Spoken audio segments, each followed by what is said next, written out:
All right, Grotz, can we hear you now? Yeah. There we go. There he is. Yeah. He I punched don't all the know right what buttons. the problem is. Yeah. I'm just getting back for the Super Bowl, Jody. Just getting back. I The drove dulcet, up there. yeah. Took a long way from out in Arizona. Yeah, I made how many stops did you make? I made a stop in Kalamazoo. I think that messed me up. Kalamazoo. Yeah. I see you left Jonathan Gannon in Arizona. Yeah, I had breakfast with him right before he signed, and he does think he's a little overrated, but that's just Jonathan being Jonathan. Now, what about Dennard Wilson? Since we've debated Jonathan Gannon, but what do you think of Nick Sirianni going outside the organization, bypassing Dennard Wilson, and now Dennard's out the door? So it's sort of like a 2-for-1. I don't, for the life of me, I mean, I didn't think. I know you guys said he was Jonathan Gannon's right-hand man, but if he was, he would have been Jonathan in Arizona. Gannon said that. We didn't say it. Jonathan Gannon said that. Okay, but he would have been in Arizona, right? So he's not his right-hand man. Yeah, so, that's fair. Yeah, I mean, I don't know what the deal is with him.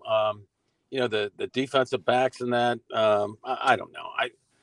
But it's clear to me that. And the obvious is that the Eagles weren't sure either. I mean, they weren't. It was no slam dunk for them. So, but that stuff happens all the time. So with these coaches and stuff, when you have a change, and I'm just hoping that the new guy can make some type of adjustments. In the second half if they get to another Super Bowl. Yeah, Bob, can you turn around and go back to Arizona now? Because I'd really like to ask Jonathan Gannon a question. I wonder whether when he took the gig, I'm sure he had a conversation with Sirianni, maybe Howie and Jeffrey too, and they said, listen, we understand that if you want to offer someone a higher position, you can do that and we can't stop you from doing it. But if you're going to just try and poach someone who's going to be on the same level, you're not picking our coaching staff apart. Is there a chance that the Eagles said, listen, you got to give us first shot at Dennard Wilson because we might make him our coordinator here. So you can't talk to him about becoming your defense coordinator. Could the Eagles do that? Because that would be pretty bad to Dennard Wilson if they had talked Gannon out of talking him into being his coordinator in Arizona. I guess they could have done it, but I don't think there's I don't think that was a real likely scenario. I think, Nick liked that. What was his name? Nick Rallis? John? Nick Rallis, yeah. Linebacker coach. Yeah. He's a new DC. That's who he hired. I thought he might have been a coordinator candidate somewhere. I heard. Well, he is their coordinator. Well, so he's the Eagles interviewed him too. Yeah. I mean that guy. I mean, he was. Let's be honest. He was Jonathan Gannon's right-hand man. That is true. I agree with that's the way I look at the whole thing. Well, wait a minute. Who was his right-hand man? Wilson or Rallis? We know he hired Rallis, but do you think he liked Rallis better than Wilson when they were all coaching together here in Philadelphia? I can't. That's too hard to quantify. It really is. Yeah. I do. Yeah. Now Nick is his guy. They knew each other from Minnesota. He's known Nick longer. Yeah, I think he's only 29 years old, but yeah, I think in public, Dennard was if you did a coaching depth chart, Dennard was number 2 on the coaching depth chart, but Jonathan is closer to Nick Rallis is how I would describe it. But then he jumped over him and more power to Rallis for getting that gig. So we'll let you chime in on this too, Bob Grotz. And I know at the end of the day now it doesn't matter because you got a new gig. He's down in Baltimore. He's with a good team, with a good defense. Multiple choice question. Dennard Wilson was fired by the Eagles. Dennard Wilson said to the Eagles, see you later, bye, I'm out of here. Or it doesn't matter because everybody's moved on. Does the way that these two groups parted ways mean anything? I'm sure Dennard Wilson. I'm sure Dennard. Yeah, he's bitter, and I'm sure that he told him if I'm not going to be the coordinator, I'm not gonna stick around. They may have offered him something. I think it was a little bit of both. I mean, them saying, yeah, you're probably right. That's the best. A fresh start is best for everyone.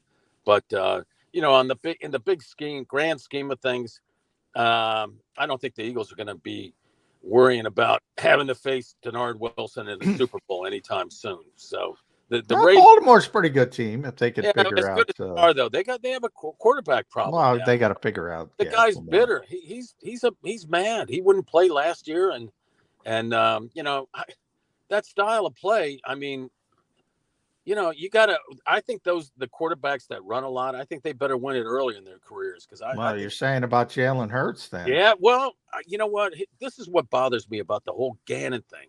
Jalen Hurts, and I mean, he should have been the Super Bowl MVP. Oh yeah. If they had gotten one stop in that second half, he probably would have been. So the way I look at it, and I know people aren't going to agree with me. They'll say, "Look at the season, look at the stats, and this and that." Well, they didn't play good quarterbacks during the season. That's number one, the Eagles. The stats did look good. One thing Jonathan Gannon did right was he really turbocharged the pass rush. But the second half of that Super Bowl, man, he got schooled. And that is, that cost Jalen Hurts immortality, I mean, God. It's like he was the best player on the field in the Super Bowl. I don't know how long he's going to be able to keep doing that. Maybe he won't have to do it either because he's improved as a passer.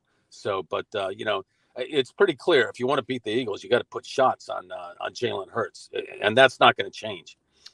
Yeah, that's fair. I agree. He outplayed Patrick Mahomes. Patrick was the MVP, but he was the better player. Yeah, maybe not in the second half though. Mahomes was was great in the second half. He didn't make any mistakes, but and Jalen made the one big mistake, so it is what it is. But I've said, Bob, the only difference between Super Bowl 52 and Super Bowl 57, the defense played crappy in Minneapolis as well, but Brandon made a play. They made one play. Yeah. If they make one play in Arizona, they win the Super Bowl as well. We're having an entirely different conversation. Yeah, which brings us to CJ Gardner-Johnson. And I think there's some truth to what he said. Put us in spots to make plays. What happened to the turnovers in the last 6-7 games of the season? I mean, it just dried up completely. I know they come in bunches, but that was a little bit too much of a coincidence for me. So, and it had something to do with CJ with his injury situation too. I don't think he was playing the same role that he was when he was getting all those picks. So maybe he was a little bit upset about that too. But this new guy, I think he's aggressive. I've seen the way if he's going to do what Seattle did, they blitzed. They put some heat on. I don't know. He didn't blitz when he was the DC in Chicago when he was directly coming off Fangio. But you can't blitz in Chicago because they had nothing there. They really now when he was there, they still did. They still had Akeem Hicks and Robert Quinn was getting 18 how many sacks did he have? 18 and a half. Same Sean Desai. When Chicago was a lot like Jonathan Gannon here, he didn't have to blitz. So if you don't have to blitz, why are you blitzing? I don't think many fans can wrap that around their heads. If you don't have to blitz, why would you blitz? Here's a thought, John. The quarterback is playing on one leg. Which quarterback? The quarterback Patrick Mahomes. Super Bowl. He's on one he leg. Looked okay to me, though. For God's sakes, get after him, Well, they tried. It was the field. Maybe you didn't. Maybe didn't you hear, Bob? Yeah, that the field was specifically tailored to make it difficult for the Eagles speed rushers to be able to get the Patrick. Blame the sod father. Right, and how can the officials, whose job is to call penalties, call an obvious hold not just once but twice late in the game? Bradbury held the guy twice on the same play, right in front of the referee. Now, you know what? The referee really shouldn't call that, right, guys? Yeah. I'm not, when the player himself admits he held, it's over for me. I'm not going to complain about it. Right. But, the only argument you can make about that not being called is it was the first illegal contact, downfield holding, pass interference, any of those. None had been called in the entire game up until that point. And that's with under 2 minutes ago, that's when you're going to actually pull a flag out of your pocket. Well, twice in front of the official, this shirt stretched back. Even then, they had a chance to make a stop on the next play, Jody. I thought it was a soft call. I'm not telling you it was a wrong call. I'm just telling you. if the Eagles were in that situation offensively and the jersey came out from A.J. Brown, Eagles fans would be incensed if that flag wasn't thrown. Incensed. I'm with you, Bob. I don't blame the officials at all. Eagles had plenty of opportunities. They didn't get it done. I just want to wrap up the coaching staff, though, because for this reason, it's very rare to have the same coaching staff for 2 consecutive seasons. Yeah, the Eagles had that. Now, 5 coaches so far, not only Jonathan Gannon, but Shane Steichen, Nick Rallis, we mentioned, Dennard Wilson, even Joe Casper. They've lost 5 assistant coaches. And now you have the political winds blowing. Is Dennard Wilson upset? Did he get fired? You have all this crap you sort of had with Doug. Same kind of things. Does Jeffrey like this guy? Does Howie involved? All these political wins. Is that a big problem for this organization? No, not with Jalen Hurts as your quarterback, because it's his team. You can say what you want about the rest of the people, and even what the players saying. Jalen's going to get him to play for him, and it's that simple. And they're going to extend his contract. It'll be interesting to see when they do that. I'm sure that they want to get ahead of it if they can, but it's his team. That stuff, people will forget that by training camp. All right, John and I debated this a little earlier in the game. I'd be interested in your take. Did you see CJ Gardner-Johnson's tweet last night? I didn't see it. I read about reactions to it. I don't know what to. Okay. All right. If you didn't see it, then you don't even have an opinion on it. John and I debated a little bit. John didn't read anything into it.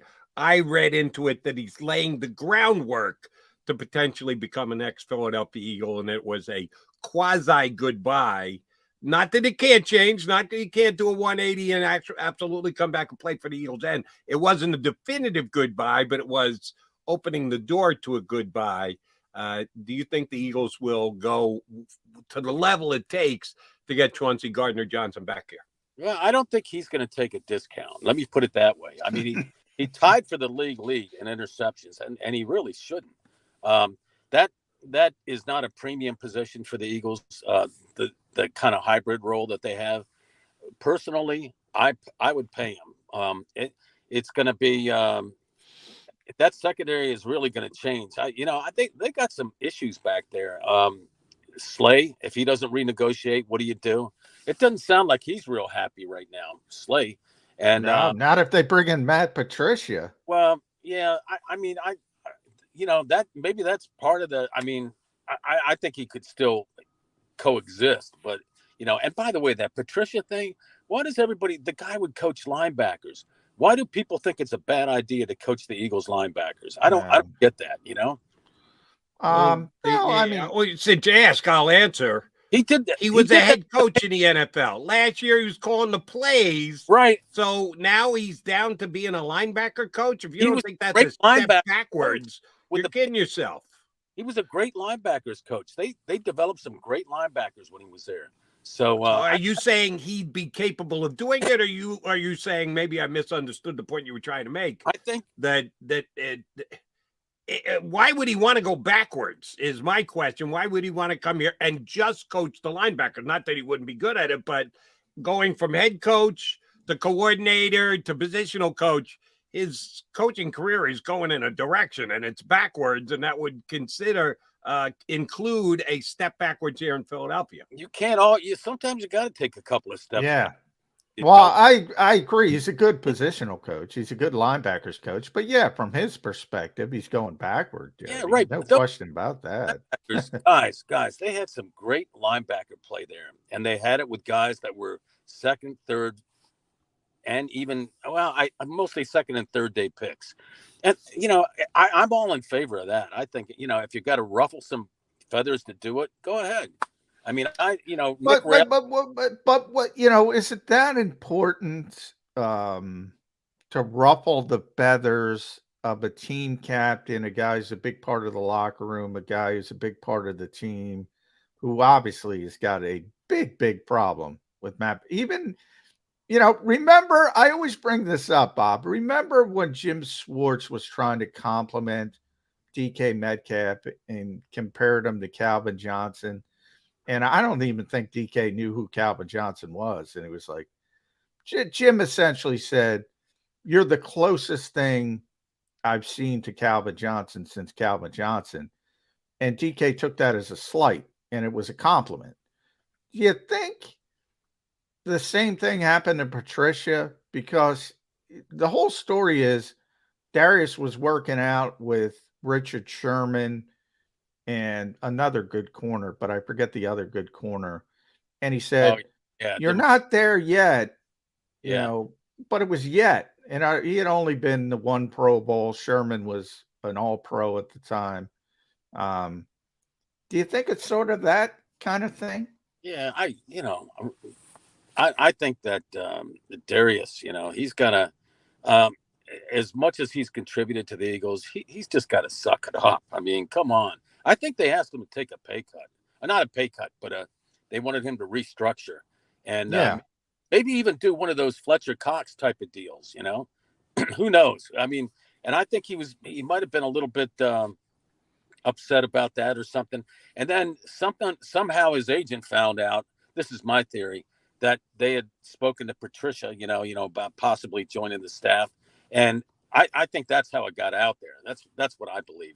So yeah, but they need to be careful. They need to handle Slay carefully, because if you cut Darius Slay, that's a $21 million dead cap hit.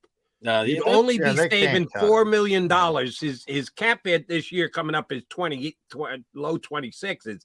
You'd be taking 21 million dead cap. You're right. You'd be minus Slay, and then you'd have to replace him for less than $5 million. Good luck with that. They have to do some kind of a Howie magic trick extension to get his cap number down this year. And Slay and his agent aren't stupid people. They're not just going to do it out of the goodness of their heart and take a lesser deal. Oh, no, there's a much better chance for a Slay extension than there is a Slay trade or a Slay cut. Yeah, I think a restructure. Yeah, I think there's something along those lines. I don't see him getting cut. But if he's unhappy, who knows? Maybe they asked. Maybe he told him, hey, if you don't want me, there's other teams that will. That would be really interesting, because you're right. That will impact one way or the other. That's going to impact the salary cap. All right, let's do a Soapy's choice. A Bob Grotz Soapy's choice. How do you swing? Things are going negative with Darius Slay. Matt Patricia's coming in. He doesn't want to be here. Get your favorite player, James Bradbury, back, and maybe let Slay move on. How do you finagle that? Well, you could definitely get Bradbury for less money than Slay, right? Yeah. Yeah. I mean, a lot less money. So I don't know about everybody's a lot less money than Slay. They draft somebody. Yeah. But I still think that the Eagles, with their first pick, I think they're going to go with a big defense or some kind of pass rusher. Miles Murphy. And now I can't remember that guy from Pitt. I don't think people think he's going to be available late in the first round. I don't think he is. He's so small, though, Bob. Yeah, he really is. But man, what a change up. I mean, can you imagine him playing next to Jordan Davis? I mean, Jordan takes on the blockers and this little guy. I mean, the guy is really quick. He's not Errol Donald powerful, but he's almost that quick. So and he, will that work in the NFL? You gotta be good at projecting that. But I think they're going to take a pass rusher with the first pick and then trade that other pick for picks. And there's an inevitable comparison to be made with Aaron Donald, because they're both out of Pittsburgh. But there are similarities to their game and there are differences to their game too. You're right. The guy's really fast. You gotta check out some of the highlights. They're highlights. Granted, you got to check those out on YouTube. I mean, he's instinctive too, but will that size be enough? I mean, will he be able to still do that at the next level? TBD. Well, you and I used to talk about Micah Parsons and his short arms, and he's doing just fine as a pass rusher. Yeah, you're right. I mean, he just set his I think it was his sophomore year. He had a great year. He just and then the COVID thing hit, and we didn't see him at all. And I don't know what that lit a fire under him or something, but he was already good. But I really did have doubts about, the arm length. It was like he had two hands coming out of his shoulder. He's like a little T-Rex. Yeah. I'm sorry, I'm going to have to disagree with you, Bob Grotz. Well, the first one is a legit question. Is Brandon Graham coming back? Yeah. Oh, yeah. Okay, so Brandon Graham's coming back at defensive end. Maybe only 20 to 25 snaps a game, but he's going to be back. Is Josh Sweat going to be on the Eagles again this year? Who's that? Josh Sweat?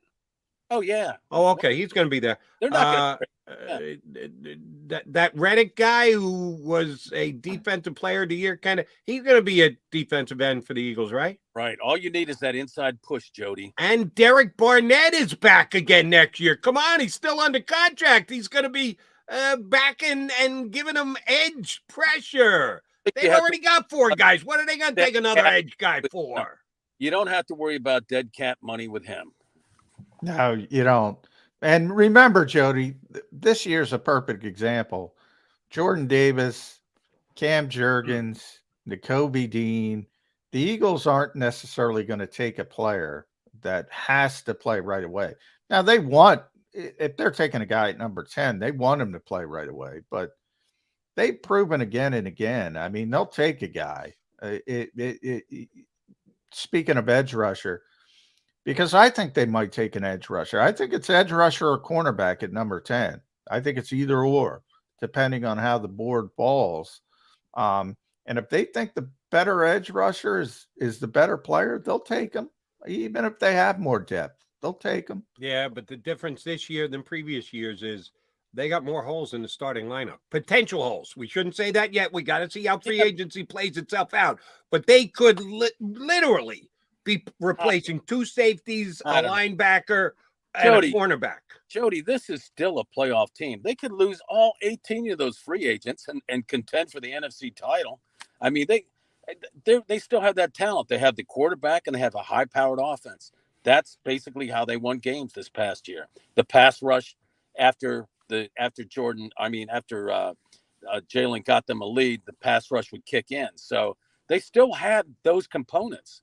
You're good when you have 18 free agents and you're going to be in the playoffs, even if you don't bring them back. I mean, this team has depth. And by the way, once the season gets started, or even we get to training camp, guess what the preferred destination is going to be for these marginal free agents that want to take 1 year contract? Guess where what's the desired destination, John? You're right. Jalen, the Eagles, they got a shot. Unless they look at the NFLPA report cards and say, I can't get first-class seats on the plane, or the NovaCare complex is too small. Who was the one that had rats in the training room? Jacksonville. My buddy Tony Khan down in Jacksonville. Oh my. Yeah. Rats in the rats in the facility. I don't think I said it. I think I said it on WIP. Out of the water fountain. Yeah. Somehow Christian Kirk got past the rat infestation in Jacksonville. Do you think maybe it was the fact that they offered more money than anybody else? It's nice that the NFLPA puts that out, but please, your destination is going to be decided by who offers you the most money, not by who's got the most comfortable seats in the club. Imagine that interview, Jody. Can you tell me about the rat infestation? Yeah. Before I think what they could told him and then said, "Oh, by the way, and here's what we're offering you as a contract. Where do I sign?" I think what Bob is saying, the guys who are in a position, maybe like a 1-year deal for $5 million or a 1-year deal for $4 million, they might go ring shopping. We saw it with Ndamukong Suh in season, and Linval Joseph. Ring shopping's a real thing now. Ring shopping is a great way to put it, right? Yeah. And the Eagles are a good team. I'll ask you this last question, Bob Grotz, because I asked John the other day. He said, no chance, no shot beginning of the season. Could we see either Sue or Linval Joseph do the same thing next year? Wait till midseason, not have to go to camp, 6-7 games in, and then go, oh, yeah, by the way, Eagles, I come back and play with you guys again if you needed me. Any chance they bring either of those 2 guys back in season for ring shopping purposes? Yes and yes. I'd like to see him do it with Joseph, because I think he really helped out Jordan Davis with the technical aspects of playing that nose tackle. He would be a great resource. And neither of those guys together, I don't think they have 17 games in them. You know, they're up there in years, a lot of miles. You know, so yeah. And they've made a lot of money, so they're not going to play 17 games. Ends up doing that. Yeah, it's a good point. Fletcher waiting till in season to make a decision. Yeah, a month or two, something. Yeah, right. That is interesting. Bob Grotz, glad to see you made it back from Arizona finally. Where are you up to today? I got to pay this ticket in Kalamazoo. Yeah, Kalamazoo. Yeah, I was going to say. Is that close to East Lansing or not? No, that's Southern Michigan. I made a wrong turn in Windsor. Yeah. Windsor. I love it. You're going over the bridge to Windsor. You got your passport? You got to have your passport now. Yeah, I got some stuff I got to do, right? My GPS is all fouled up. That's a book I want to read. You got to update Bob Grotz Travels America. Yes. All right. I want to pre-order that on Amazon today, as a matter of fact. Grotz, always a pleasure. Thanks, bud. Don't give me ideas. Bob. See ya. That is Bob Grotz here with us on Birds 365. All right, coming back. We got to put a bow on the show. Don't go anywhere and hit the like button before you do. If you do, you better hit that like button for Birds 365.